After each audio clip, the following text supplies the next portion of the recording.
오늘 우리가 함께 나눌 말씀은 역대하 26장 1절로 23절까지의 말씀입니다. 역대하 26장 1절로 23절까지의 말씀.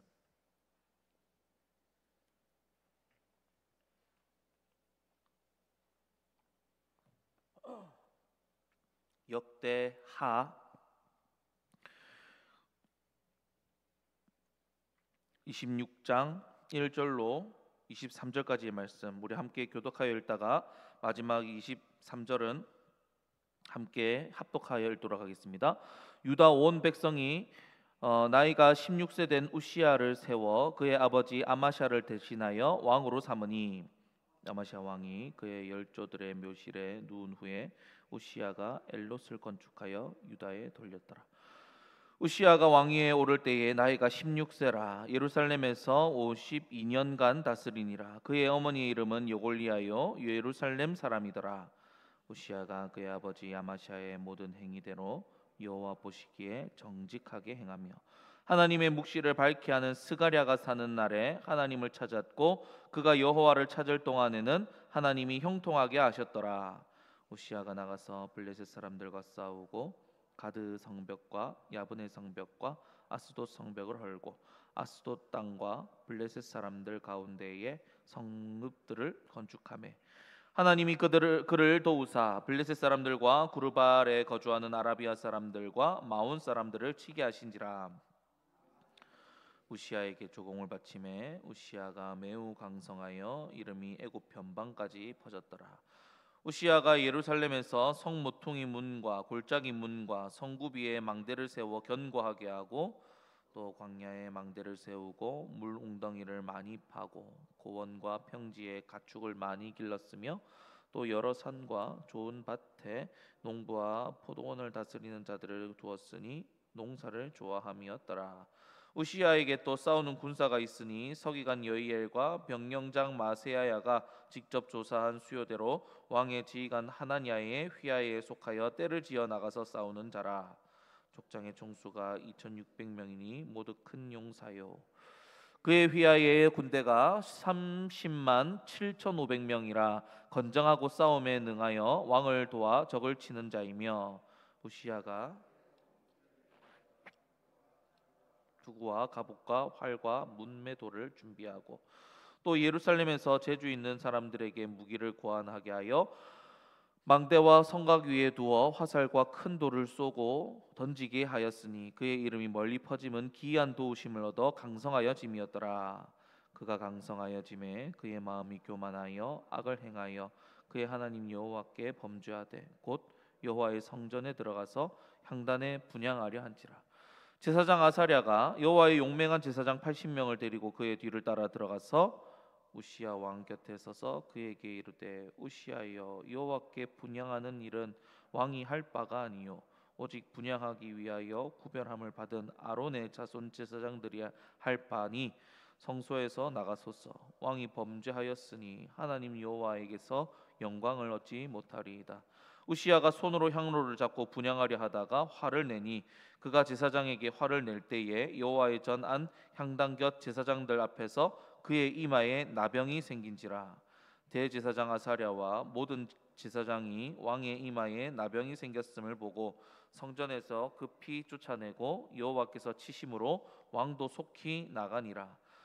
우시야 왕이 죽는 날까지 나병 환자가 되었고, 나병 환자가 되매 여호와의 전에서 끊어져 별궁에 살았으므로 그의 아들 요담이 왕궁을 관리하며 백성을 다스렸더라.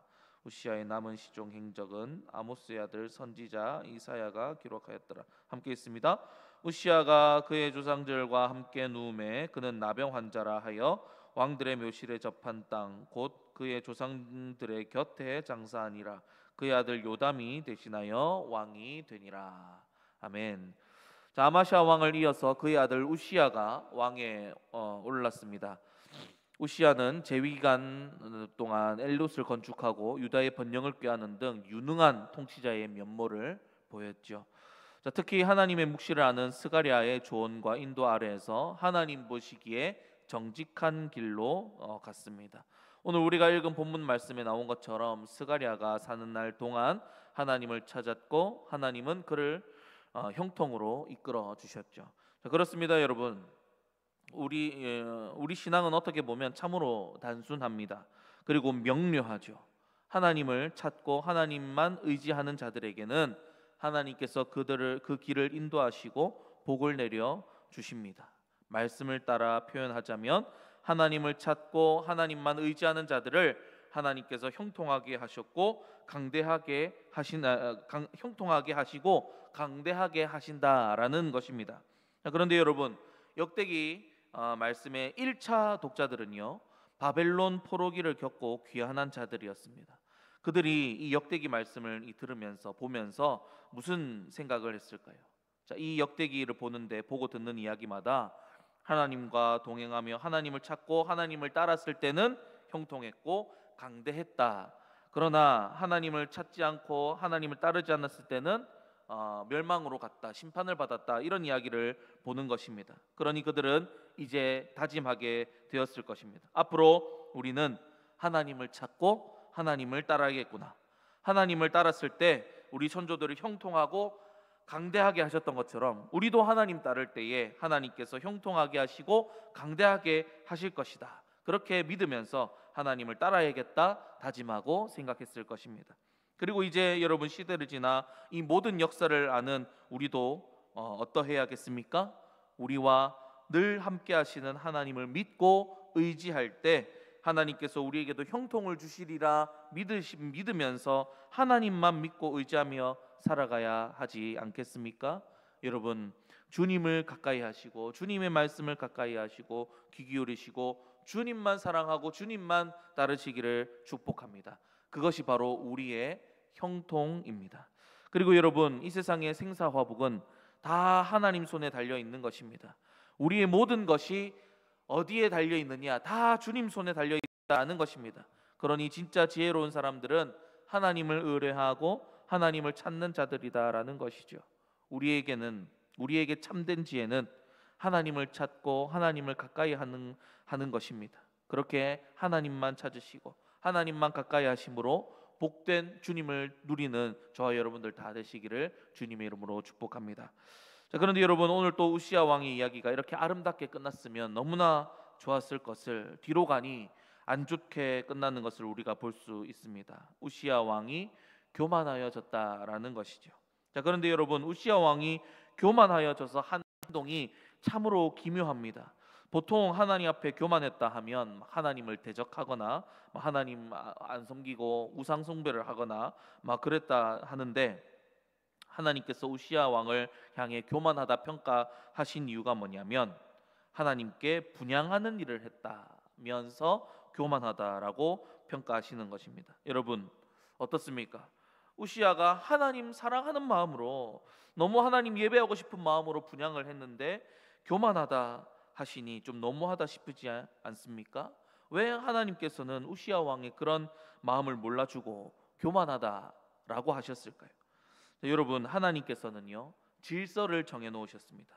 왕은 왕의 일을 해야 되고 제사장은 제사장의 일을 하도록 하나님께서 질서를 정해 주셨습니다. 그러면 여러분, 하나님을 정말로 사랑했다면 우시야가 하나님의 방법과 하나님 정하신 대로의 그것을 따라야 했다라는 것입니다. 하나님이 무엇을 기뻐하시는지, 내가 자신이 분향을 해도 하나님께서 좋아하실런지, 내가 이러면 하나님께서 기뻐하실까? 하나님께서는 무엇을 좋아하실까? 하나님 위주로, 하나님 중심으로 생각하고 판단하고 움직였어야 했다라는 것입니다. 그런 의미에서 여러분, 우시야가 하나님께서 정하신 질서를 어기고 자기 마음대로 했다라는 것은요, 하나님을 무시한 결과가 되었다라는 것입니다. 즉, 그렇게 하나님께서는 우시야의 그 분향하는 행동을 교만이다라고 평가하신 것입니다. 우시야는 너무나 교만하게도 자기 위주로, 자기 방식대로, 자기 생각대로 하나님을 예배하려 했다라는 것이죠. 그 옛날 다윗도 그랬습니다.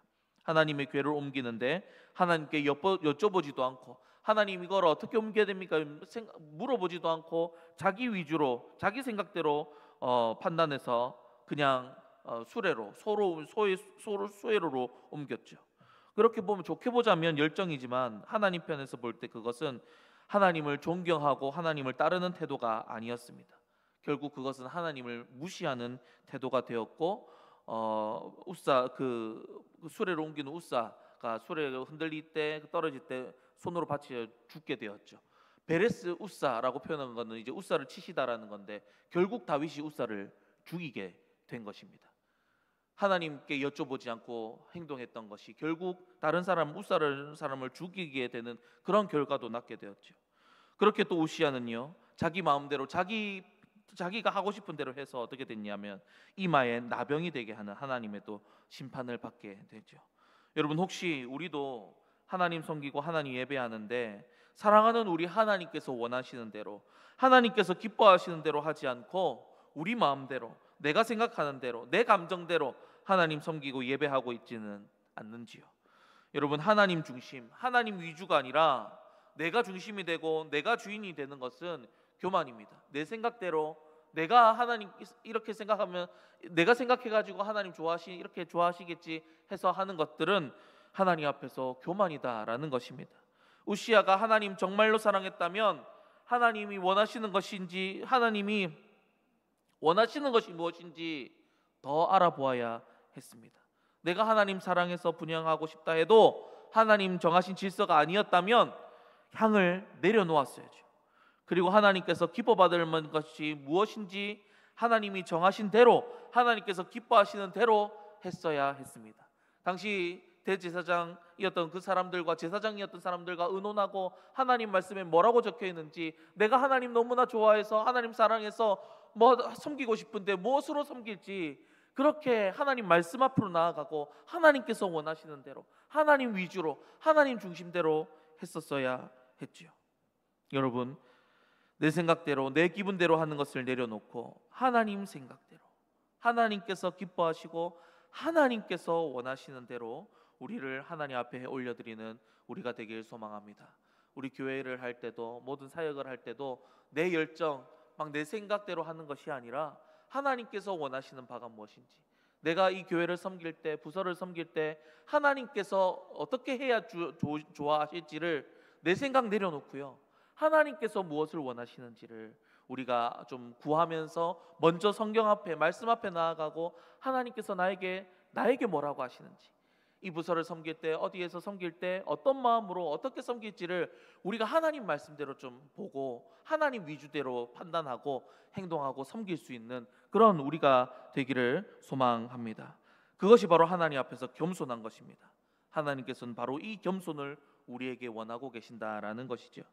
자, 사랑하는 여러분, 우리가 정말 하나님 사랑한다면 이제 하나님 앞에 예배 드릴 때도 내 기분대로 내 감정대로 내 생각대로 드리는 것이 아니라 하나님께서 좋아하시는 대로 하나님께서 기뻐하시는 대로 예배를 드리는 우리가 되길 소망합니다. 하나님께서 기뻐하신 대로 섬기고 사역하는 우리가 되길 소망합니다. 하나님께서 좋아하시는 것이 그러면 무엇입니까? 기쁨과 감사와 순종입니다. 또 정직과 거룩과 회개하는 마음을 하나님께서 기뻐하신다 하셨죠. 그 마음으로 우리가 교회를 섬기고 우리 성도님들 섬기고 이 교회 생활 신앙생활 하는 우리가 되길 소망합니다. 그렇게 주님께 나아가실 때 주님께서 기뻐하시는 것을 들고 주님께서 좋아하시는 것을 들고 주님께 나아가는 저와 여러분 되시기를 주님의 이름으로 축복합니다. 이제 말씀에 들어가겠습니다. 사랑하는 여러분, 우리가 주님 따르고 주님 가까이 하는 것이 형통이라는 것을 반드시 기억하시기 바랍니다. 그리고 우리의 모든 것이 다 하나님께 달려 있음을 기억하시고 하나님만 바라보고 하나님만 붙드시는 저와 여러분들 되시길 축복하고, 여러분 우리가 주님께로 나아갈 때 주님께서 기뻐하시는 것으로 나아가며 주님을 예배하는 우리가 되기를 소망합니다. 내 기분, 내 감정, 내 생각, 내 마음대로 하는 것이 아니라 내 마음대로 막 섬기고 예배하는 것이 아니라 우리의 주인 되신 주님의 마음 기뻐하시는 대로 우리의 모든 것을 주님께 올려드릴 수 있는 우리가 되길 소망합니다. 그렇게 주님 앞에 심판받는 것이 아니라 복을 받아 누리시고 주님께 칭찬을 받아 누리는 복된 저와 여러분들 다 되시기를 주님의 이름으로 간절히 축복합니다. 기도하겠습니다.